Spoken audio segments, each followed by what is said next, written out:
Këtë epizod në eLive do të ndiqni. E ftuar në Live Stories, Esmeralda Shkjall tregon. Vërtet ti ke një pozicion publik, por nuk do të thotë që duhet kesh një jetë publike. Me Shef Alfion, mësoni si të përgatisni një sallatë verore.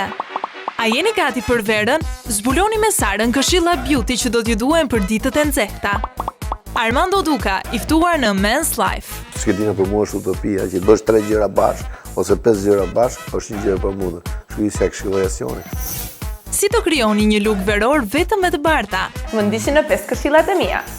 Mësoni me Redin çfarë duhet të dini për sterilizimin e maceve. Si është të punosh në një cirk?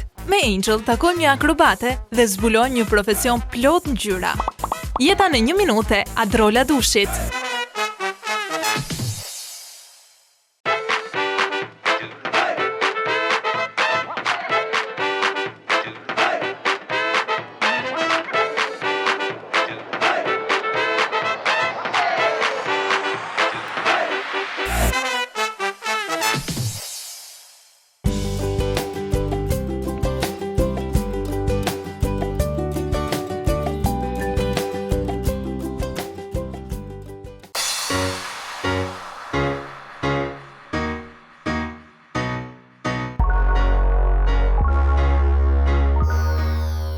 Esmeralda, mirë se erdhe. Përshëndetje Ariola, faleminderit për ftesën. Faleminderit që pranove ftesën. Si erdhi politika në jetën tënde?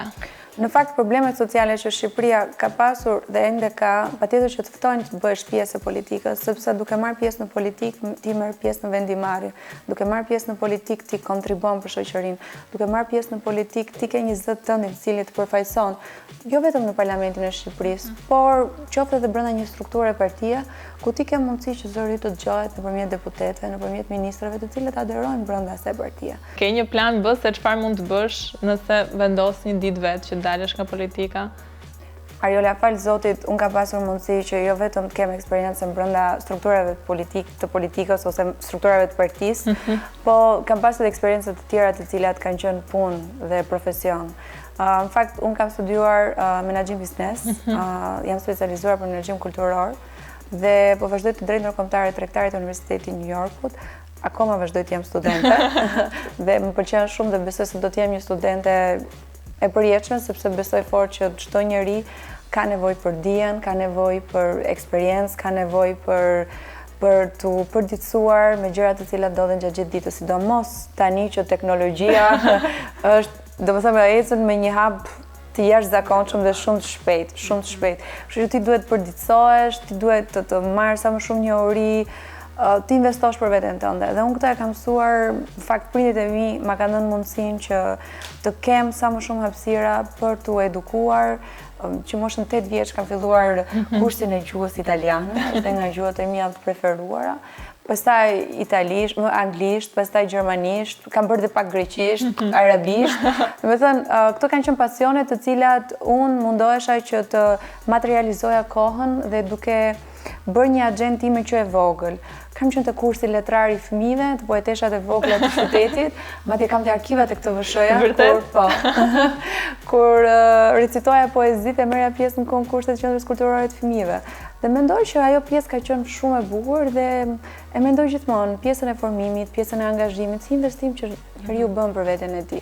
Kështu që nuk e konsideroj kalkulim se çfarë do ndodhi nëse nuk jam më deputete, por mendoj që çdo njeri ka një profesion dhe patjetër që është i aftë të jetojë dhe të ketë një standardi.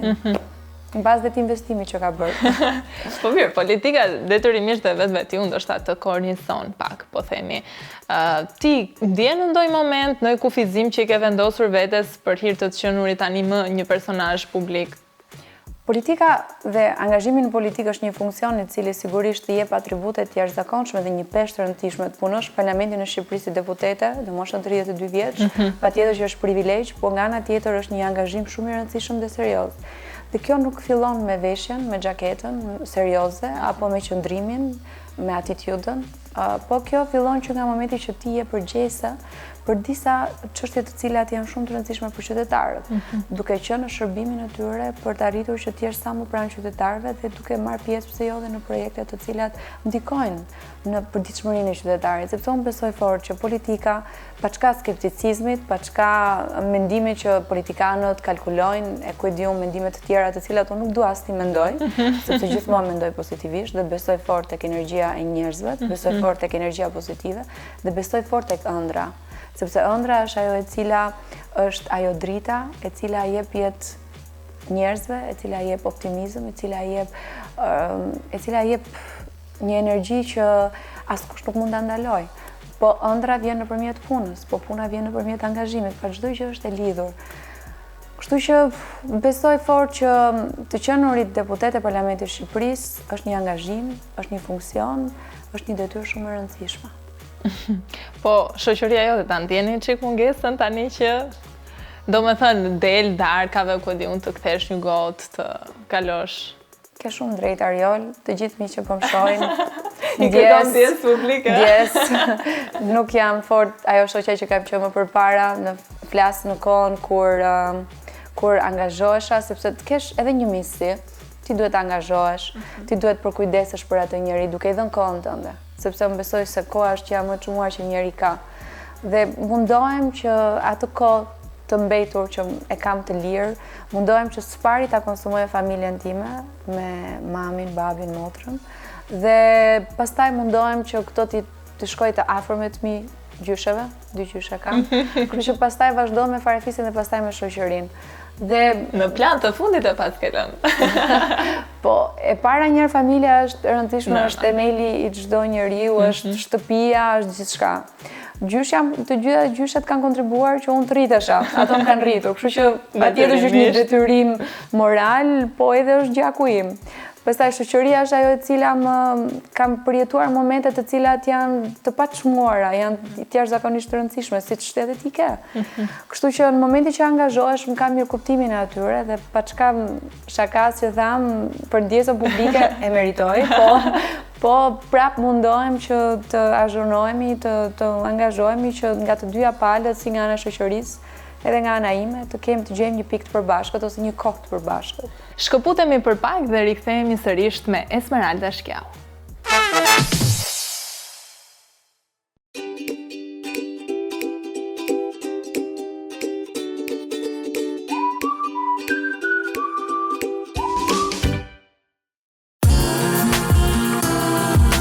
Hej fashionista, sot kam zgjedhur të flas për diçka shumë romantike.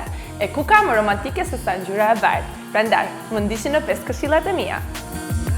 Sophisticated style është shumë i thjeshtë për t'u bërë. Ka të bëjë se si i kombinoni teksturat e ndryshme me aksesorët dhe këpucët. Mendo femrat me klasë që me 3-4 tekstura zotërojnë të jeni ikona mode. Unë zgjodha bomber të bardhë me detajin e luleve. Poshtë kombinova fundin e bardhë të fryrë dhe bluzën e bardhë nga poshtë. Mund të duket si një kombinim i thjeshtë, po detaji i gjaketës stil bomber e bën më sophisticated style. Official style. Vishin në zyrë pantallona të bardha serioze me vizë në mes. Klasike dhe shumë elegante. E bardha është ngjyra e duhur për në verë. I kam kombinuar me bluzë me ripa të hollë, prap të bardhë dhe gjaketën e bardhë stil boyfriend për ta bërë më cool kombinimin. Sekreti i këtij kombinimi është zgjedhja e teksturave dhe materialeve. Gjithmonë shihni materialin, sepse e bardha të bën të dukesh e tëra nga brenda. Girlish style.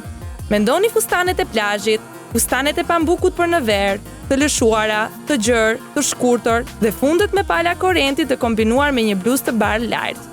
Pantallona të gjëra ngjyrë të bardhë me bluzë të bardhë lartë. Dhe vetmi detaj që mund të ketë ngjyrë mund të jenë buzët. Super femrore, poshtë dhe flirtruese në të njëjtën kohë.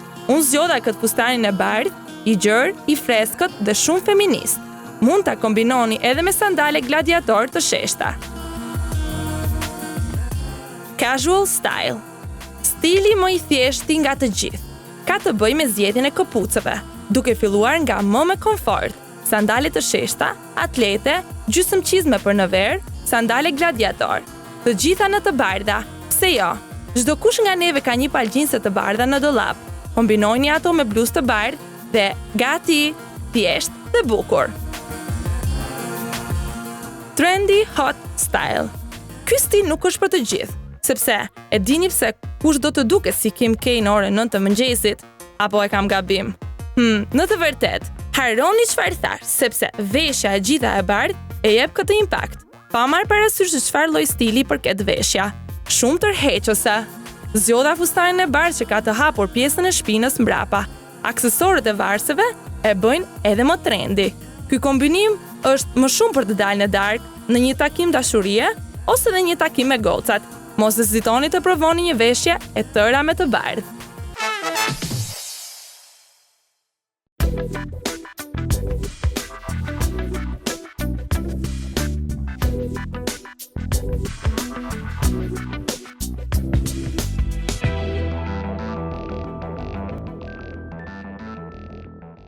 Çfarë do bëjmë sot? Me që ka ardhur vera, 5 këshilla bukurie që do ju ndihmojnë gjatë verës. Këshilla e parë është të pijmë shumë ujë. Ndihmon metabolizmin, lëkurën, flokët, thonjët, çdo gjë. Vazhdojmë me këshillën 2. Para se të aplikojmë çdo gjë në fytyrë, duhet të aplikojmë një krem dielli, e cila na ndihmon të mbrojmë lëkurën nga rrezet e diellit dhe pas të aplikojmë pastaj fontatinën, do kombinohet shumë bukur me fontatinën edhe do duket fytyra shumë e hidratuar. Këshilla nr. 3 është ndryshimi të pjesës konturimit. Çfarë ndryshimi është ai? Si fillim, do bëjmë nr. 3 te pjesa e fytyrës, siç bëjmë gjithmonë. Po pjesën e konturimit do ta ndalojmë në mes të fytyrës. Edhe njëjtën gjë do bëjmë te pjesa poshtë e fytyrës. Dhe tani do aplikojmë shumë ruzh. Nuanca e ruzhit që do përdorëm do jetë e qelët, por jo shumë e theksuar, që të kombinohet me mënyrë shumë harmonike në konturimin. Mënyra e duhur për të aplikuar ruzhin është të qeshim.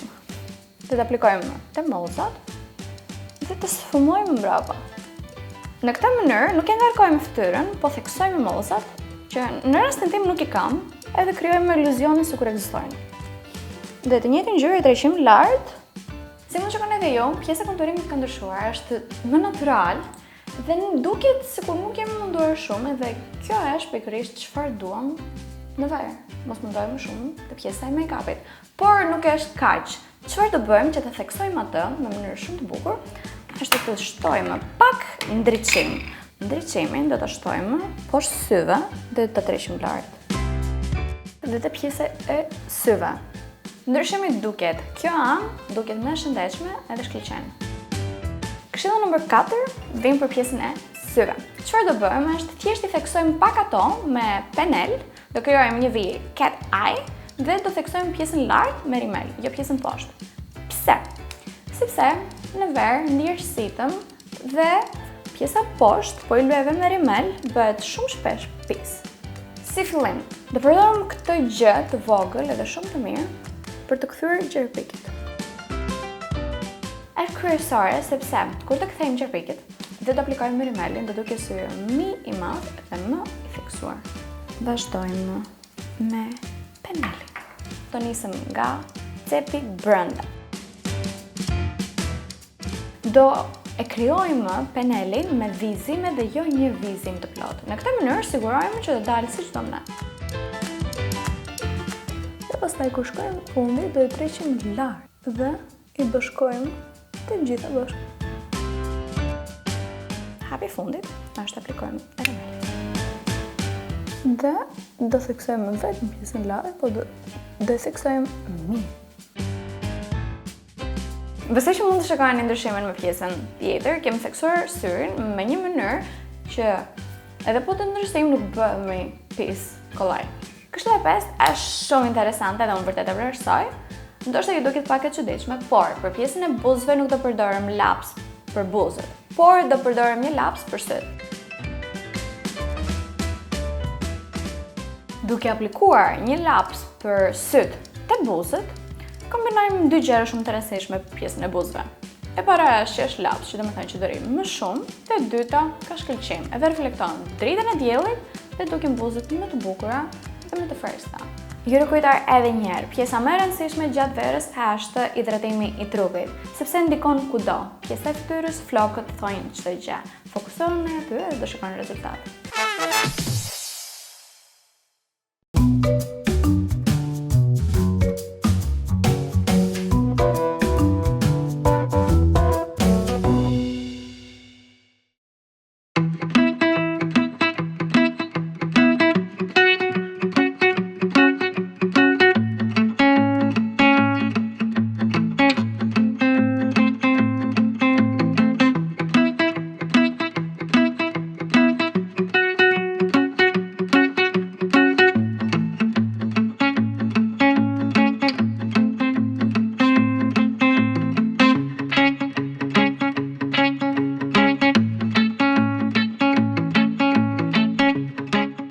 Përshëndetje, mirë se erdhët në Food for Life. Unë jam Alfio dhe sot bashkë do gatujem një sallatë shumë të shijshme. Sallata quhet sallatë verore, se ka produkte dishtines dhe është shumë e thjeshtë, ka shumë llojshmëri produktesh, por ama shija në fund do ju lë pa fjalë.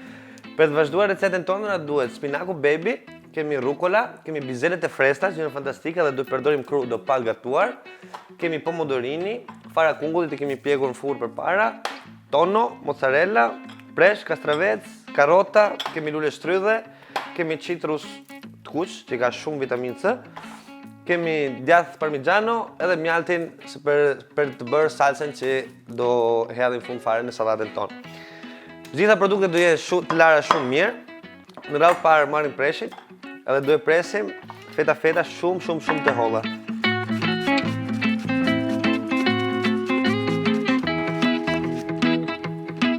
Dhe të bëj për hapa. Pastaj më radhë hedhim pak spinak baby. Hedhim rukolen. Pomodorinit, gjithmonë të lara shumë mirë, do i presim katërshe. Gjitha sallatat janë shumë të mira, janë shumë të lehta, edhe një gjë shumë e rëndësishme që mund t'i kombinoni me çfarë do lloj ingredienti mund t'i hedhni brenda. Për shembull tek toni gjeni proteinat, tek perimet tjera keni vitamina ndryshme, keni fruta, mjalti që është shumë i shëndetshëm. Çdo lloj produkti që ju zgjidhni t'i hedhni mund të kompensoni gjitha vitamine, proteine, gjitha gjërat që ju nevojite për trupin.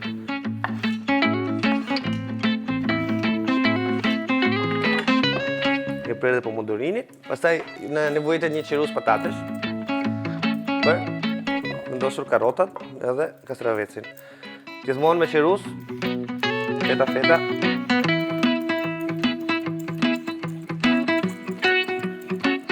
Pastaj kapim kastravecin edhe njëjta procedurë si për karrotën. Tani është momenti i bizeteve të freskëta. Shumë e rëndësishme nuk duhet gatuem, s'ka nevojë për gatim fare, se rrujt edhe më shumë vlera të shyse. I hapim me delikatesë edhe heqim vetëm kokrat brenda. Kujdes se do ju kthejnë kokrat.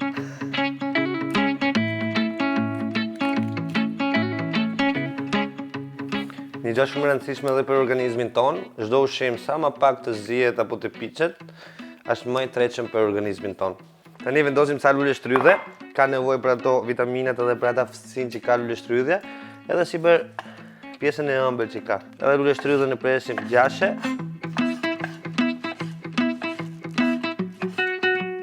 Okej.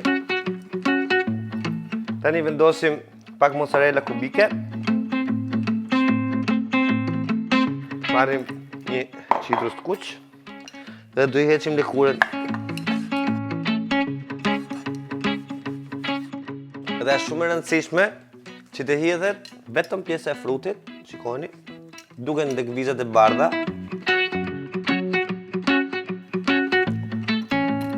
Kemi hedhur dhe citrusin, tani kemi tonon, që ka shumë proteina. Normalisht peshku ka dhe vitamine B12 që duhet për trurin e njeriu. Dhe e fundit do vendosim pak parmigiano.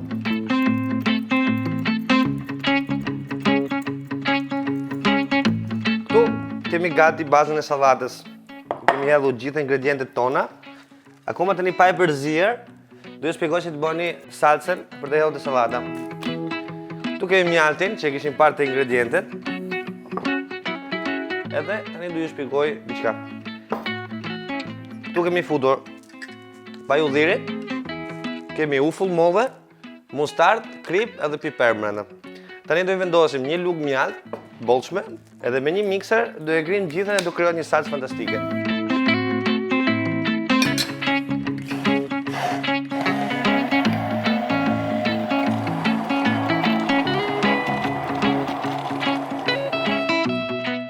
Okej, tani mjafton që të hedhim sipër, pak mos e teproni kurrë. E tani shkojmë me përzim avash me delikatesë nga poshtë deri sipër.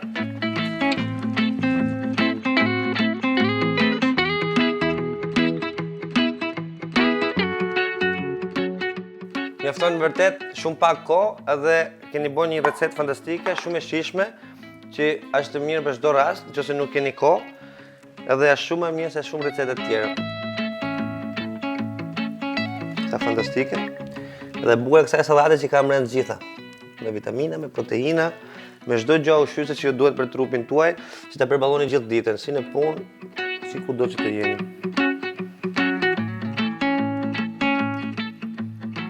Kemi hedhur sallatën tonë në pjatë, edhe tani kanë dalë mode sa ufulla balsamike, po ufulla balsamike është shumë e shijshme, vetëm thjesht tani e kanë bë si parfum, edhe kjo është pjesa e fundit që do i hedhë sallatën.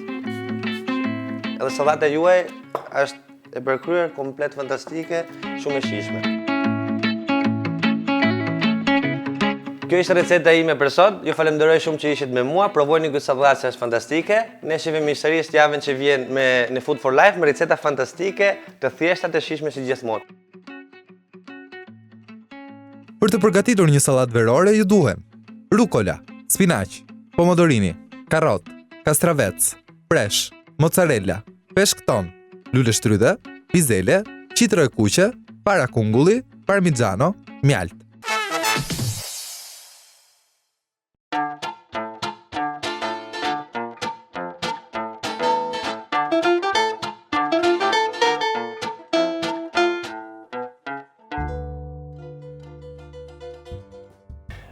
Miq të Men's Life, jemi këtu me zotin Armand Duka. Zoti Duka, përshëndetje.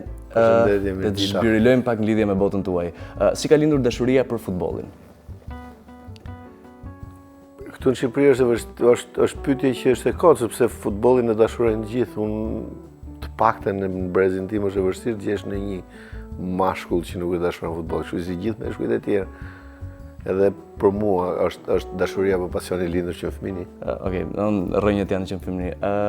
Pa diskutim që Shqipëria sot, me ju në krye të Federatës Shqiptare të Futbollit, ndodhet në një moment, po themi, disi me një presion të lartë. Si është për ju kjo atmosferë, si ndiheni?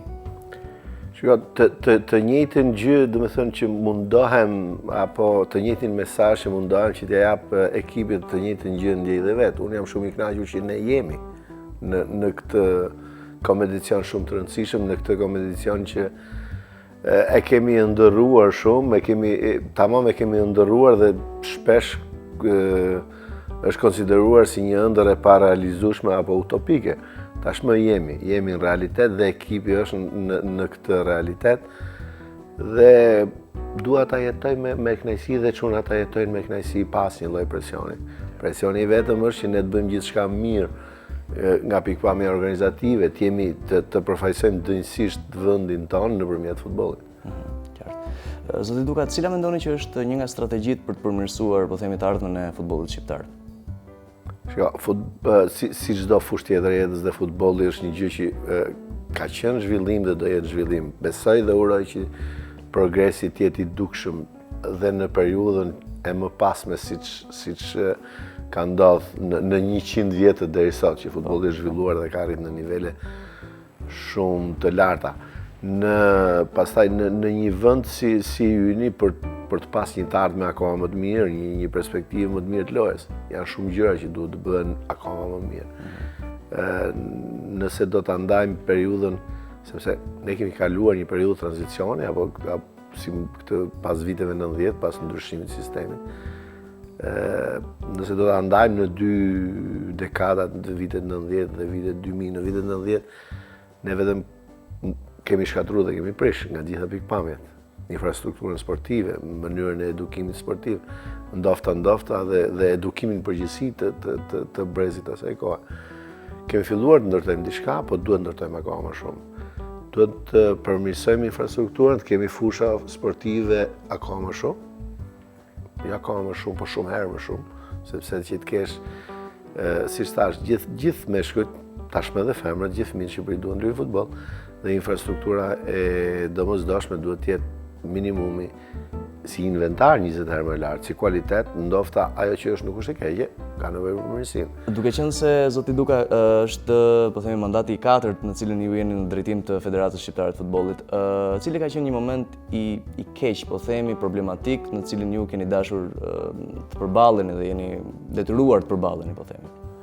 ka shumë momente të vështira, do të thënë në një rrugtim ka gjatë, në një kohë ka gjatë, edhe po t'ishte e shkurtër, futbolli nuk t'i kursen, apo institucioni futbollit nuk t'i kursen momentet e vështira dhe të mërzitshme, siç edhe duron momente shumë bukura dhe kënaqësie. Momentet vështira ka, po momentet shumë të vështira që të ngarkojmë psikologjikisht janë momentet kur ti humb një ndeshje me ekipin kombëtar duke pas parasysh ndjeshmërinë e madhe që ka i gjithë kombi shqiptar për ekipin, atëherë ngarkesa emocionale është akoma më e madhe. Kur humb një ndeshje, sidomos në mënyrë dramatike, siç kemi humbur ndeshjen me Portugalinë, në minutën e 93 apo ndeshjen me Serbinë, janë momente që ashtu pastaj emocionet apo kënaqësitë që t'jep fitoria ndoftojnë ballancën. Duke folur pak në lidhje me angazhimet e mëdha, në lidhje me dhimbjen e kokës. Ju jeni diplomuar për ekonomi, degëzimi ekonomi industriale apo jo? Keni menduar ndonjëherë jetën tuaj si do të ishte nëse do të ndryshonit komplet drejtim, duke i lënë çdo lloj gjëje që keni deri tani dhe të bëni një jetë thjesht një ekonomisti, do të thoya? Fakte kam nisë si ekonomist karrierën, kur do të thënë kohë të regjimit që kam mbaruar shkollën, kam punuar për 4 vjet në Burrell, si ekonomist në Park të Mallrave, dhe në atë kohë objektivat e mi kanë qenë përmirësimi im dhe i performancës time për të kontribuar maksimalisht si ekonomist. Nuk kam menduar, do të thënë, ka qenë në një lloj mënyre ëndër e paralizueshme apo utopi që Shqipëria do ndryshonte sistemin, që gjërat do ndryshojnë dhe nuk do të vazhdoja drejt për drejt. Por për asnjë çast nuk jam shkëput 100% nga profesioni im, sepse shkolla që unë kam mbaruar, formimi im është pikërisht ekonomi dhe menaxhim. Dhe këtë gjë kam bërë, dhe në bizneset e mia dhe në Federatën Shqiptare të Futbollit. Vërtet nuk kam bërë pasqyra financiare direkt, por i kam kontrolluar ata. Vërtet nuk është se as në bizneset e mia apo në Federat nuk e kam hartuar, nuk kam bërë nga e para një buxhet. Po gjithsesi politika dhe strategjitë e tyre si në biznes dhe në Federat kam dhënë kontribut maksimal. Kështu që në një lloj mënyre jeta nuk më ka mohuar kontaktin tim me profesionin. Okej. Miqtë e TV, kthehemi pas pak në zotin Armand Duka.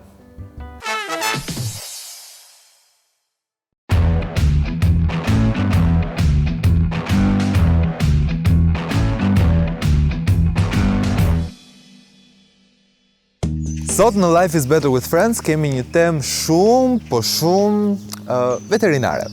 Do të flasim për sterilizimin dhe kastrimin e macave dhe të maçokëve. Ka një legjendë urbane që thotë që nëse ja bëjmë këtë sterilizim ose kastrim, macja ose maçoku jon do të ndryshojë karakter dhe do bëhen pak më pasiv, ndërkohë që nuk është fare e vërtet.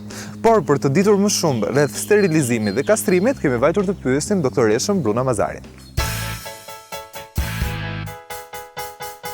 Këto janë operacione rutinë, të cilët konsistojnë tek femrat, tek macet, konsistojnë në largimin e vezorëve dhe mitës, që quhet ovariohisterektomi, dhe tek maçokët orkiektomi, pra largimi i testikujve. Kur macet arrin pikurinë seksuale, të mosha diku te 7-8 muajsh, ne duhet i bëjmë këto 2 operacione, pasi janë shumë të rëndësishme. Maçokët në këtë periudhë fillojnë urinojnë në vende të ndryshme të shtëpisë, për arsye se duan të përcaktojnë territorin e tyre, madje dhe macet largohen për të çiftzuar. Kështu që për të evituar këtë gjë, aq më tepër që në kontakte që mund të kenë në ambientin e jashtëm, ato mund marrin dhe shumë infeksione, siç është sida e maceve ose leuqemia e maceve.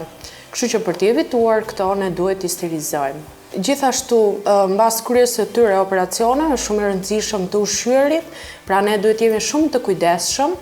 Tashmë kanë dalë ushqime specifike për sterilizimin e maceve dhe maçokëve, gjë që i mban ata nën kontroll, pra ku gjithçka është e balancuar dhe nuk ulin mundësinë e obezitetit. Këto ushqime gjenden në të gjitha klinikat me këshillimin e mjekut veteriner. Pjesa më e madhe e pronarëve shqiptar mendojnë që duke sterilizuar do ndryshoj karakterin, gjë që nuk është e vërtetë. Ato kanë po të njëjtin karakter, madje këto sterilizime kanë vetëm efekte pozitive, anë pozitive, asnjë efekt negativ. Problemi më i madh mbas operacionit është obeziteti, pra pronarët duke kërkuar kafsha më shumë, japin më shumë dhe shpesh herë shikojmë individ të cilët bëhen obez. Pastaj obeziteti ndikon, mund të ndikojë tek diabeti e shumë probleme të tjera. Ditën që realizohet operacioni, pra me kafshën duhet të kryejmë ato kushtet e temperaturës, sepse mbas operacionit ju bie temperatura. Për mënyrën të ushqyerit, vetëm ditën që realizohet operacioni, qëndroni në gjendje pak të përgjumur, të nesmen është normale. Pra të nesmen në vazhdim ne mund të fillojmë menjëherë me ushqimin që është për mace ose maçok të sterilizuar. Ka raste që mund të tentojnë që të hiqin ato pejnë të qepjes, por që nuk para ndodh shpesh, ose menjëherë duhet çuar te veterineri nëse shikohet një gjë e tillë. Pas ndërhyrjeve, larja është ndaluar, minimumi për 2 javë nuk duhet lahet. Pra nëse plaga laget, ajo infektohet dhe krijon probleme. Pra ky është thjesht një operacion rutinë që mbarohet shumë shpejt dhe ju duhet të kujdeseni vetëm për ushqimin që i jepni maces tuaj edhe t'i falni sa më shumë dashuri në javën e parë që ka bërë operacionin.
Rikthehemi sërish në Live Stories. Unë sot të ftuar kam Esmeralda Shkjau.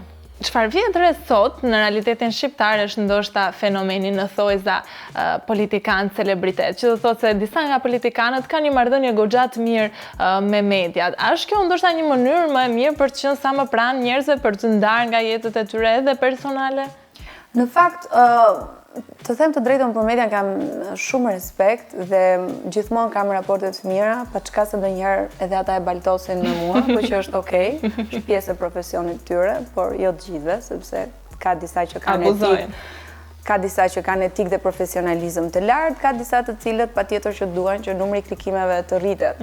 Por jam shumë miqësore me mediat dhe i mbështes të gjithë gazetarët të cilët duan të transmetojnë atë çka tije ose atë çka kolegët tu janë ose një fenomen apo çdo lloj gjëje të cilat lidhen me botën e gazetarisë.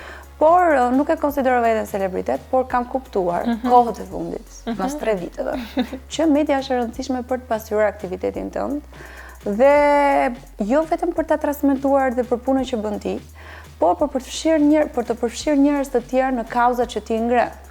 Dhe kam kuptuar në mbrëmjen e bamirësisë që bëm në vitin e shkuar bashkë me Floriana Garën dhe me një fondacion, parash që kisha një mbështetje të jashtëzakonshme nga këto celebrity, nga këto artistë, të cilat erdhën dhe kontribuan që ajo mbrëmje e bamirësisë që organizua për fëmijët jetim në Durrës të bëj shumë mediatike në mënyrë të tillë që pse jo edhe fondi në cilën ne arritëm që të marrim diçka nga kjo mbrëmje e bamirësisë të rritej.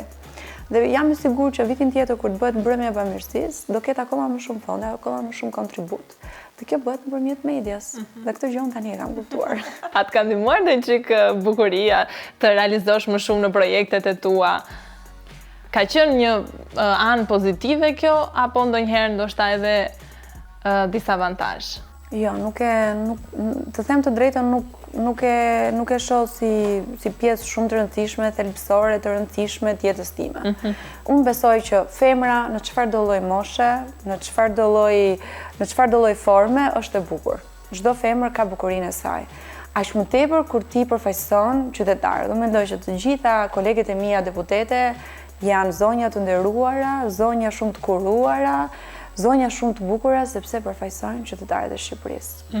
Kështu që besoj se të gjitha ato kanë një atribut të jashtëzakonshëm dhe për mua nuk them që nuk është i rëndësishëm, thjesht kujdesem dhe kaq. Unë do futem pak ke pjesa jote personale tani, si do ta përkufizoje ti mashkullin ideal? Njëherë ke gjetur mashkullin ideal? Në fakt, kur bëhet fjalë për jetën personale, të gjitha vajzat, gratë që janë brenda aspektit politikës, gjithmonë bën një hap mbrapa dhe kufizohen dhe nuk duan që ta tregojnë këtë sepse është pjesë e tyre. Të paktën është ajo pjesë e cilën vërtet ti ke një pozicion publik, por nuk do të thotë që duhet të kesh një jetë publike. Dhe ti futesh ke ky grup? Unë futem në respekt të familjes time, në respekt të jetës time dhe çështjeve të mia personale. Po mirë, mashkullin ideal ndoshta mund ma përshkruaje. Si mashkulli çdo femre shqiptare, por që... Çfarë cilësish do doje ti të kishte? Filloj me kriteret. Se jo.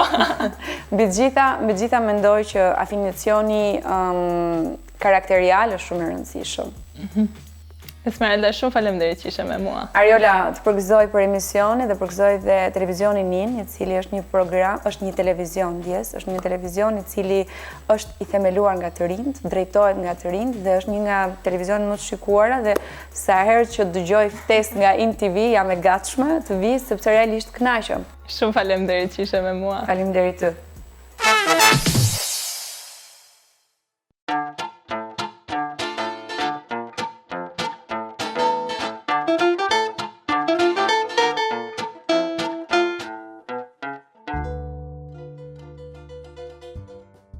Atëherë miqtë i NTV, ja ku rikëthujem këtu përsëri me zotin Armand Duka. Duke qenë se paraprakisht folëm për implikimet e mëdha, për detyrimet e mëdha, për kohën e cila nuk është edhe aq e mjaftueshme. Normalisht ju keni edhe një kohë të lirë. Çfarë bëni në këtë kohë të lirë, zotin Duka? Realisht kam pak, sidomos gjatë edicionit futbollistik nga shtatori deri në maj. Në verë kam më shumë kohë të lirë që mund të pushoj apo të lëviz. Nuk është se bëj në gjë të veçantë, thash gjatë edicionit pothuajse gjithë koha është o biznes o futboll. Atë pak kohë të lirë e shfrytëzoj për pa futboll. Kështu që ke kënaqësitë. Verës më shumë deti më pëlqen. Të kalim dhe njëherë tek çështjet e futbollit dhe të federatës. Xhani Debiazi po konsiderohet si një hero i kombëtarës shqiptare. Mendoni që është e gjitha merit e tij apo ka dhe element tjerë për diskutim? S'ka si të jetë ndryshe. Do konsiderohet hero sepse kjo është një kualifikim historik, ai është timonieri i ekipit dhe patjetër që do të konsiderohet dhe në një lloj mënyre, domethënë e meriton të respektin e njerëzve që duan futbollin. Pa dash të erësoj në asnjë rast dhe në asnjë moment, për asnjë çast kontributin, meritën që ka trajneri, po futbolli është lojë kolektive. Është lojë kolektive dhe është nuk do ta egzagjeroj që të them është dhe merite jotja, është dhe merite çdo shqiptari, është merite ambientit, është merit patjetër atyre që organizojnë lojën, është merit kryesore futbollistëve që e luajnë lojën, se ti mund t'japësh ide shumë mira, por nëse nuk ke njerëz që do ta implementojnë apo do ta zbatojnë, atë nuk mund të arrish asgjë.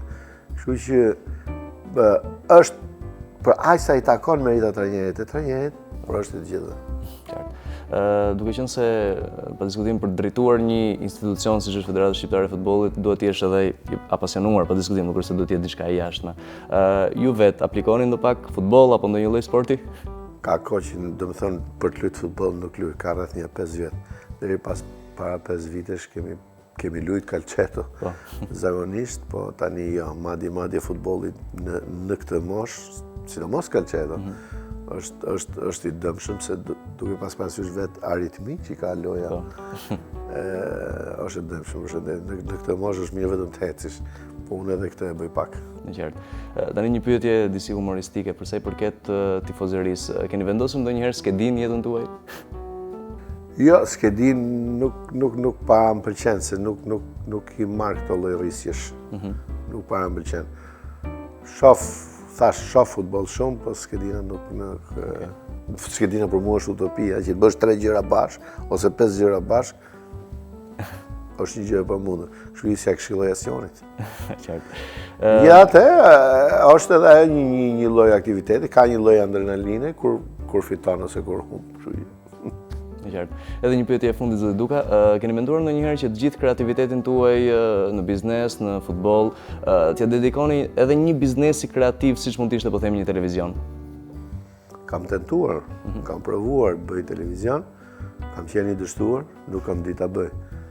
Në gjithë historinë time të biznesit, apo në gjithë jetën time, patjetër që kam bërë shumë gjëra, kam tentuar shumë gjëra, ca të suksesshme dhe ca të pa suksesshme. Në bizneset e mia të pak suksesshme ka qenë iniciativa për të bërë një televizion të cilën e lam rrugë bashkë me miq tjerë. Edhe një herë morëm një iniciativë për të bërë një servis dhe atë e lam rrugë se s'dishim ta bënim. Kështu që fatmirësisht kam bërë ato gjëra që di t'i bëj, ose kam vazhduar të bëj ato gjëra që di t'i bëjnë mirë, dhe kam kurajën ta pranoj që këtë s'di ta bëj dhe të rriqem shpejt, mos shkoj në umner.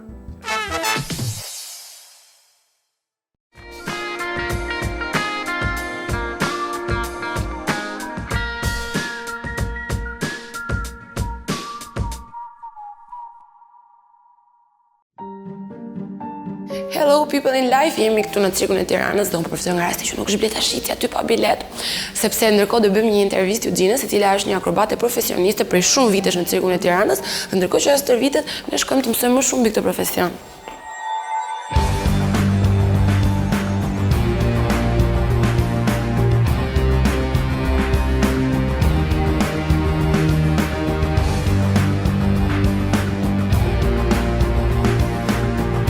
Pra jemi këtu me Eugenën, jemi reatuar. Unë nuk e mora mundimin të bëj asnjë ushtrim sepse nuk kam pikë elasticiteti. Apo nuk e di, largësit ose lartësit nuk janë pika ime fort, po ti Eugena e ke këtë pikë të fort. Po, normalisht nuk e kisha edhe unë si juve, po duke praktikuar, duke i përsëritur ushtrimet, fitohet ajo avash dhe fillon fitohet. Domethënë sikur një herë në vit të hipësh në ajër, fillon të praktikohet. Ne hipim nga 10 herë në ditë, e kupton? Sa vjeç ishe kur e nise këtë pasion? 6 vjetë. Si të lindi kjo dëshirë për cirkun? Ishte mami ajo që më shifte, që nuk isha si një fëmijë normal, si gjithë tjerët. Ti imagjino si majmuni nëpër shtëpi mi dollape. Nëpër dollape, nëpër divane, karrike, edhe mësollin cirk. Pastaj erdha 1 javë, 2 javë, derisa filluan këmbët që të më dhimbnin, nuk doja të vija më. Dhe pastaj ishte babi që tha nëse më do mua të lutem shko në cirk, sepse i kishte thënë drejtori aktual që është dhe profesori im që ka si vajza. Erdha për hatër të babit, që tani jam këtu. Për hatër të babit? Po, për hatër të babit.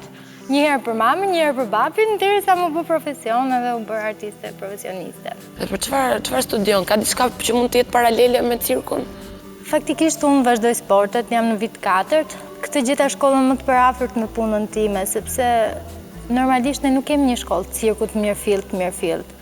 Dhe duke bërë një shkollë sporti, unë të paktën di tek vetja ime të dalloj ku janë muskujt, ku janë kockat, gjitha. Sa orë të ditës të perë ty stërvitja, përgatitja, koreografi quhen? Koreografi, kam filluar të punoj vetë, kam marrë ca puante, se dua të bëj diçka në 10 orë, diçka të re. Dua të dalë si balerin me puante, çdo gjë ta bëj si balerin.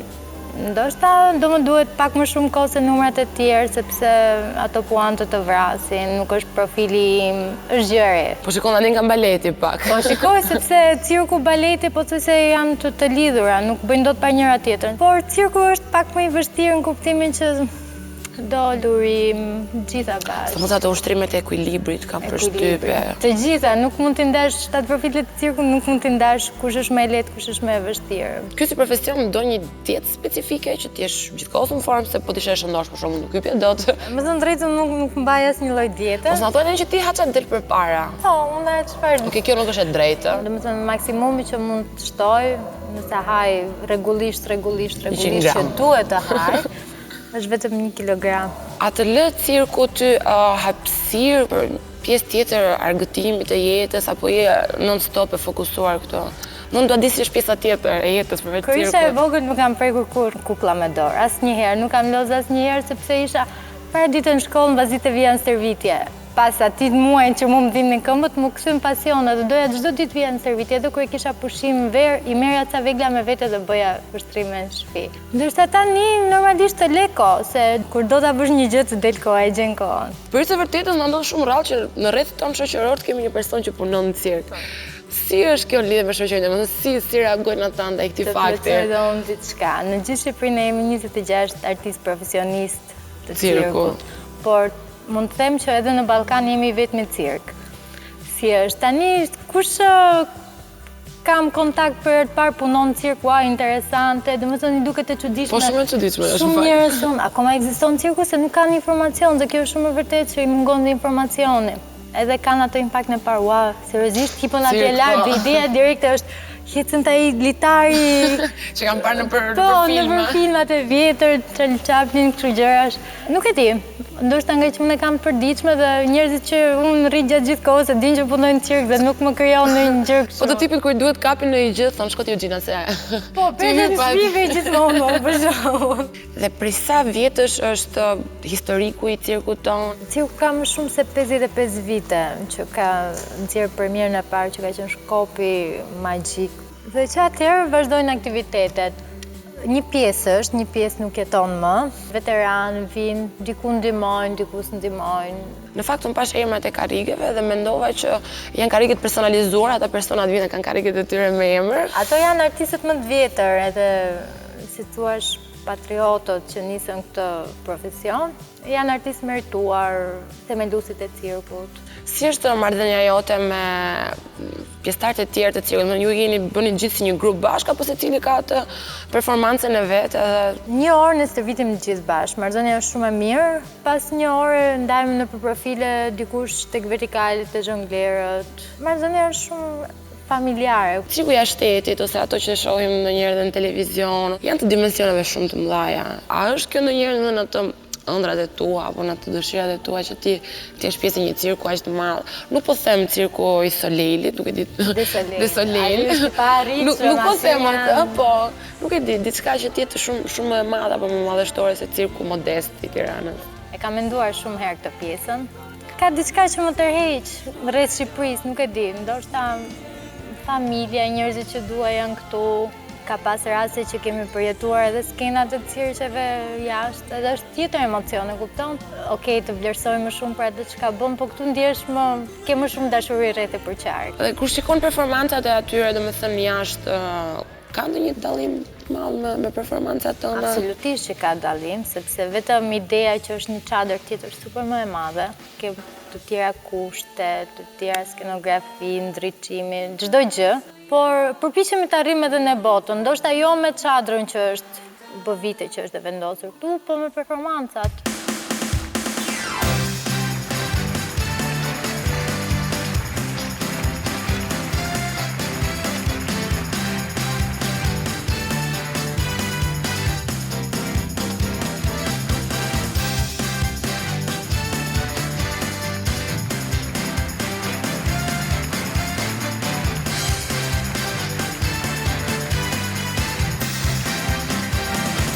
Në cirk si funksionon? A ka diku që ti e ke idhull dhe thua që dua të bëhem si ajo ose?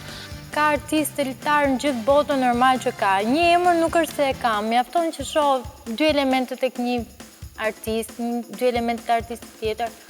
Dhe bëj diçka, domethënë brenda aftësive të mia normalisht, krijoj diçka të re ose diçka që mua më përshtatet dhe arrit ta bëj mirë, se duhet të bësh diçka bukur që të ngjesh bukur, e kupton? E ke menduar për sa gjatë mund ta bësh të profesion? Se kam menduar asnjëherë, po e di që profili që kam unë vertikalet nuk të shtroj më shumë se 35 vjeç, se është lodhje fizike shumë e madhe.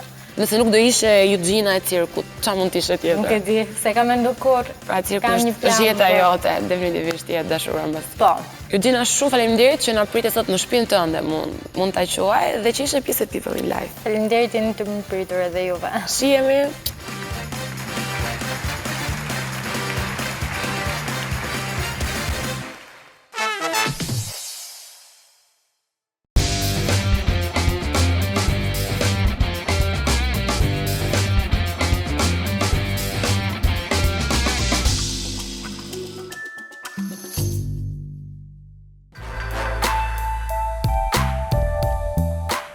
Si është djali?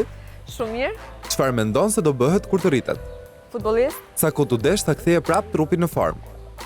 1 muaj. Çfarë kanë të përbashkët një modele dhe një mami? Të qenit femër? Sa e mbështet bashkëshorti karrierën si modele? Shumë. Na thuaj një situatë ku është bërë shumë xheloz. Nuk është fare xheloz. Mendon se do e lësh këtë profesion? Sigurisht që po. Për të bërë çfarë? Aktore? Sa kohë të duhet të bëhesh gati? 5 minuta. Më të rëndësishme janë flokët apo make-upi? Make-upi. Për çfarë ja vlen të bësh një krim ekonomik? Për të relaksuar mendjen? A beson në dashuri me shikim të parë? Jo.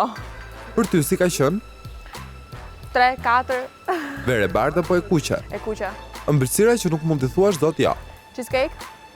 Ku është vendi më i mirë për të bërë pushime? Vende ka plot, por jugu i Shqipërisë mbetet njëshi.